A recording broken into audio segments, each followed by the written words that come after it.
And we're sitting outside, and as soon as we walk out, like, a bunch of people kind of bombarded us. They wanted pictures. A couple people were asking me to sign gloves. Like, I signed like 4 or 5 different gloves from like 3 or 4 different fans. And we were there for probably like 3 to 5 minutes right outside Poppy Steakhouse. And then we're like, hey, let's go. Let's get out of here. It's time to go.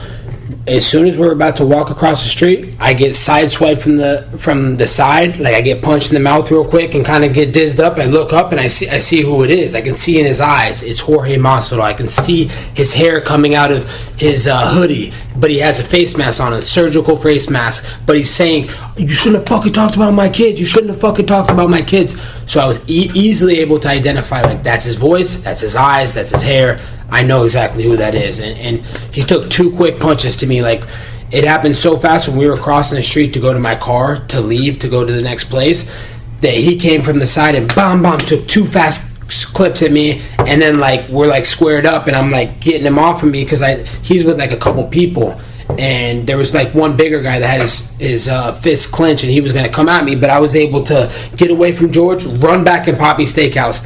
He followed me back into Poppy Steakhouse. He opened it, but there was a couple security guards at Poppy Steakhouse in the front. They're like, no, you can't come in, get out. I went behind the bar. I called the police station, and I waited for you guys' arrival. All right, so backing up, you said that you were certain that it's Jorge Masvidal. And how is it that you're able to determine that? Do you have a history of knowing this person? And if you do, if you could explain how long and stuff like that. So, yes, I do have a history of knowing this person because I lived with him for 2 years, and we were training partners for 8 years. So we were very close friends. We literally trained together every single day. We were best friends. Obviously, I just fought this individual 2 weeks ago in Las Vegas, Nevada for the UFC on their pay-per-view, and I beat him easily.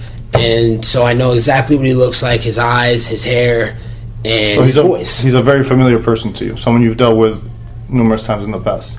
And you said that he punched you 2 times. Did you suffer any injury? I mean, I definitely suffered the injury to my tooth. He chipped my front tooth and knocked it out. And, I mean, I'm the adrenaline's still kind of going right now, but he definitely rocked me. I saw stars a little bit, but I stayed on my feet, and I was like I was just trying to get to safety. That's all I was concerned about. Okay. And did you see if he got into any vehicle or anything like that when he left? I wasn't able to see if he got into any vehicle because I ran into the steakhouse, and he followed me kind of that way, so I just stayed in the steakhouse and was trying to get. So you said he was wearing a surgical mask. If you could just describe the clothing that you remember. I know that you got struck, but if you could just go over the clothing that you do remember that he was wearing. Yeah, he was definitely wearing a sweater. I don't know what type of sweater it was. It was either gray or black.